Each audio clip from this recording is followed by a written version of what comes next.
دنیا میں سب سے پہلے بدفعلی شیطان نے کروائی۔ وہ حضرت لوط علیہ السلام کی قوم میں خوبصورت لڑکے کی شکل میں آیا اور ان لوگوں کو اپنی جانب مائل کیا، یہاں تک کہ گندا کام کروانے میں کامیاب ہو گیا، اور اس کا ان کو ایسا چسکا لگا کہ اس برے کام کے عادی ہو گئے، اور نوبت یہاں تک پہنچی کہ عورتوں کو چھوڑ کر مردوں سے اپنی خواہش پوری کرنے لگے۔ حضرت لوط علیہ السلام نے ان لوگوں کو اس برے کام سے منع کیا اور کہا کہ تم ایسا کام کرتے ہو جو تم سے پہلے کسی نے نہیں کیا، تم عورتوں کو چھوڑ کر مردوں سے اپنی شہوت پوری کرتے ہو، تم لوگ حد سے گزر گئے ہو۔ جب قوم لوط کی سرکشی اور برے کام کی یہ خصلت ہدایت کے قابل نہ رہی تو اللہ پاک کا عذاب آ گیا۔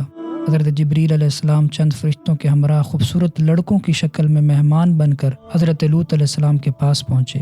ان مہمانوں کے حسن و جمال کو دیکھ کر قوم کی بدکاری کی خصلت کے خیال سے حضرت لوط علیہ السلام نہایت فکر مند ہوئے۔ تھوڑی دیر بعد قوم کے بدکاروں نے حضرت لوط علیہ السلام کے مکان کا محاصرہ کر لیا اور ان مہمانوں کے ساتھ بدفعلی کے برے ارادے سے دیوار پر چڑھنے لگے۔ حضرت لوط علیہ السلام نے نہایت درد مندی کے ساتھ ان لوگوں کو سمجھایا، مگر وہ اپنے برے ارادے سے باز نہ آئے۔ آپ علیہ السلام کو فکر مند اور رنجیدہ دیکھ کر حضرت جبریل علیہ السلام نے کہا، اے اللہ کے نبی، آپ غمگین نہ ہوں، ہم فرشتے ہیں اور ان بدکاروں پر اللہ پاک کا عذاب لے کر اترے ہیں۔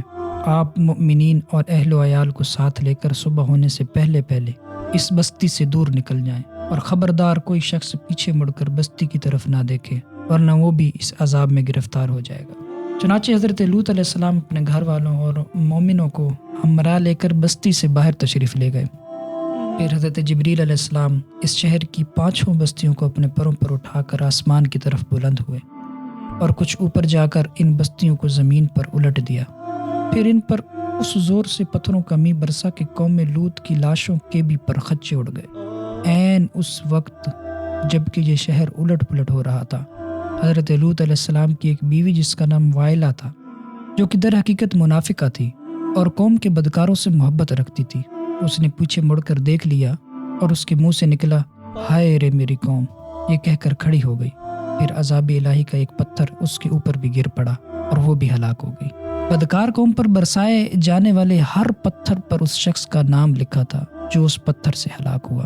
اسی دوران حضرت لوط علیہ السلام کی قوم کا ایک تاجر اس وقت کاروبار کی وجہ سے مکہ مکرمہ آیا ہوا تھا، اس کے نام کا پتھر وہیں پہنچ گیا، مگر فرشتوں نے یہ کہہ کر روک لیا کہ یہ اللہ پاک کا حرم ہے، تو وہ پتھر 40 دن تک حرم کے باہر زمین و آسمان کے درمیان لٹکا رہا۔ چوں ہی وہ تاجر فارغ ہو کر مکہ مکرمہ سے نکل کر حرم سے باہر ہوا تو وہ پتھر اس پر گرا اور وہ وہیں ہلاک ہو گیا۔ یاد رکھیں، جو کسی لڑکے کا شہوت کے ساتھ بوسہ لے گا وہ 500 سال تک جہنم کی آگ میں جلایا جائے گا۔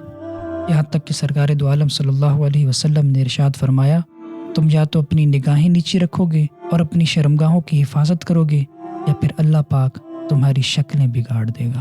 اللہ اکبر۔ خدا را اس آگ سے بچے۔ امرد کا قرب، اس کی دوستی، اس کے ساتھ مذاق مسخری، آپس میں کشتی، کھینچا تانی اور لپٹا لپٹی جہنم میں جھونک سکتی ہے۔ امرد سے دور رہنے ہی میں سلامتی ہے۔ اللہ پاک ہمیں اس بری خصلت سے بچنے کی توفیق عطا فرمائے۔ آمین۔